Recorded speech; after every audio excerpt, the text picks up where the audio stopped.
Yeah, Warren, went through the protocol through the weekend, and he was in practice yesterday, and he was full go today, and he was moving well, and he missed some time, so there's gonna, these days are very important for him, these practices. So far so good. And with the, obviously Colorado, Utah coming in, I know USC had the losses, and I know it's one game at a time, but just this stretch, to have this final stretch, how do you feel the team spirits are, and just where you guys are at in the standings and everything? Yeah, I mean, it was definitely a gut check week for us, just where we stood and what had happened with some of the losses recently, and to be able to go on the road, without Warren and take care of business like that, against a Stanford team, that came back 2 days later and beat Arizona. So, yeah, I mean, we feel really good about what we've done on the road. I mean, we have five true Pac-12 road wins, so we've done a great job away from here. It'd be nice for us to finish the season on a good note at home, and there's so much to play for. Obviously with the standings being real tight and trying to get into that top four. And then with Colorado too, obviously the huge comeback. I know you said after the game you've probably never been a part of a comeback like that, but yes, they're coming in to win, but you feel obviously a little more chip on their shoulder with how the game went down in Colorado? I'm sure, and that's added incentive. But Tad does a really good job. His team is going to be very prepared. They've shown when they're right and they're playing really well that they could beat anybody. I mean, they went and beat Tennessee and beat Texas A&M by 30, and have had other really good wins. So I have a lot of respect for them, and certainly they have two of the better young players in the conference with KJ Simpson and De Silva, two of the top scorers in our league. Last time you guys played Colorado, it was a really tough game and for some big plays down the stretch. It could have become a loss, and it was at the start of conference play. What kind of takeaways do you take from that game into this one as you head into the final stretch? Yeah, I mean, it's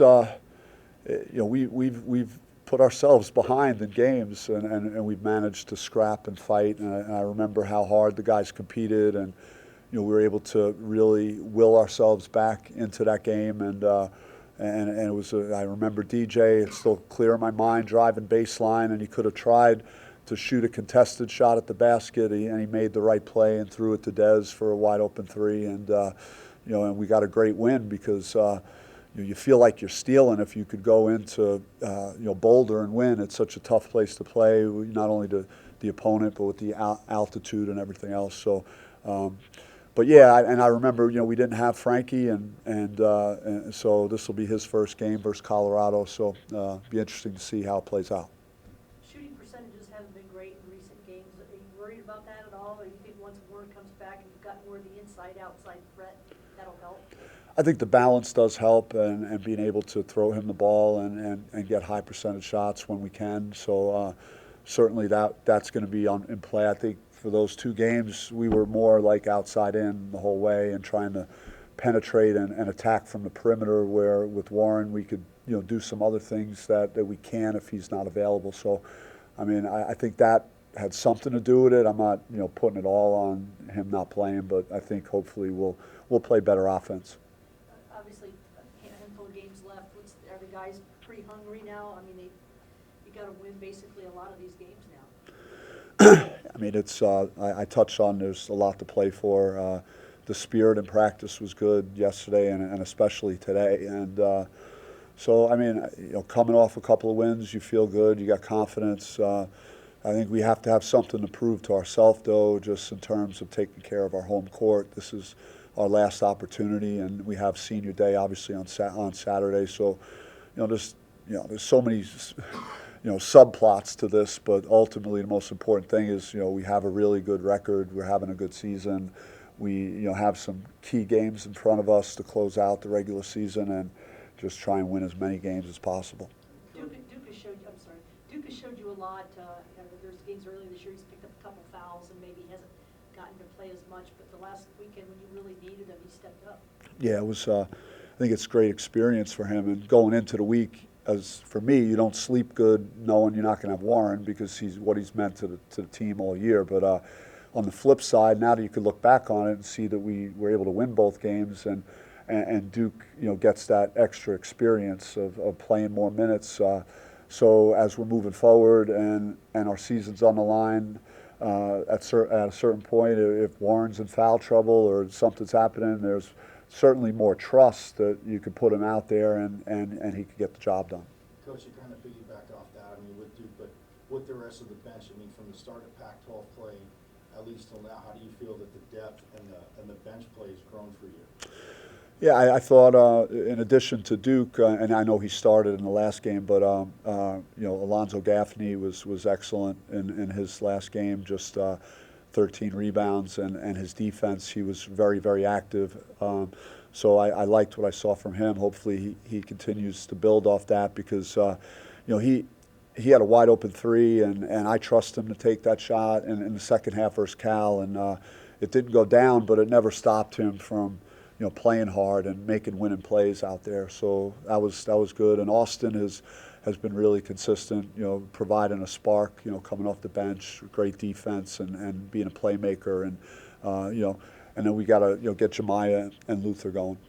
At this point in the season, does having seen Colorado already but not Utah kind of adjust your normal preparation for a Saturday opponent? Not for me. I mean, we've watched both teams, so we're aware of what each team is doing. More focused on Colorado, and that's just normal how we look at each week. So we're not really practicing things to focus on Utah. It's Colorado. Has our full attention right now. With senior day coming up, what does it mean just to, obviously your seniors made such an impact on the court, but what about off the court with that veteran experience? It's great for them to have the moment, and it's a tough moment. It's you're always like conflicted. I think you're excited for the future and what's next, and for these guys at the same time you're going to miss it. I know they will. Looking back on it and say, wow, this is a good experience. Wish it could have lasted longer. And then they'll have their families there and friends to support them on this last game. So it's always like a tough, emotional type of game for these guys. Coach, Desmond and Devin lead the plus-minus for you guys in Pac-12 play. Just how assuring is it? Is there a load lifted off your shoulders knowing you can just rely on them every game? Well, I mean, they've been very productive all year, and they all bring different things to the table, both of them. So they check a lot of boxes between the two of them in terms of just athleticism, hustle plays by Devin, offensive rebounding. You could look at Dez's rebound in the right corner, where he just went all out to save the ball and keep possession for us. They make winning plays. They have a great feel for playing together, and they're playing winning basketball. So it's not surprising that you would say that. And down this stretch, how important is their leadership with their experience? I think that's huge. I mean, you can tell how locked in Dez is. I think he knows that this is his last go-around. Like, it's real for him, and you could see just how he's turned it up in terms of his practice, how hard he's practicing, how he's talking in practice. And then Devin just is a winning player, and he did it at Auburn, and he's doing a lot of those intangible things that coaches love. And so both of those guys are definitely playing winning basketball. As a coach, does it seem like, in regards to the seniors, does it seem like the years just go flying by? Yeah, I mean, you'd have to ask them. I was telling one of our assistants, I can't believe there's only 5 games left. You can't believe there's only 2 home games left, and so it always just flies by. That's just the nature of it. It always feels that way. Final 3 games of the year at UCLA and USC, it's a pretty tough stretch on paper. So with these final 2 games here at home, how do you think the team needs to perform to get themselves ready? I think we got to build off what we just did, and we've. It depends how you look at things in life. We've won 3 out of 4 now, and we played a good game versus Oregon. We just didn't make enough plays, and our defense wasn't good enough at the end. But so we've been good the last 2 weeks. We got to keep finding another gear. We got to keep playing better. We got to expect to play better this week than we did last week, and that's got to be consistent the rest of the way. If we're gonna achieve what we want to achieve and play for things that are meaningful at the end. And I think now we're playing teams that give us an opportunity. Like all these teams are good teams, so there's an opportunity to get better. There's an opportunity to win a big game in our last 5 games. There's always that thought of looking ahead to those great opponents, like you mentioned. Are you emphasizing to just stay present, or are they thinking just about this game? I talked about the fact that we have not dominated teams at home like we haven't really.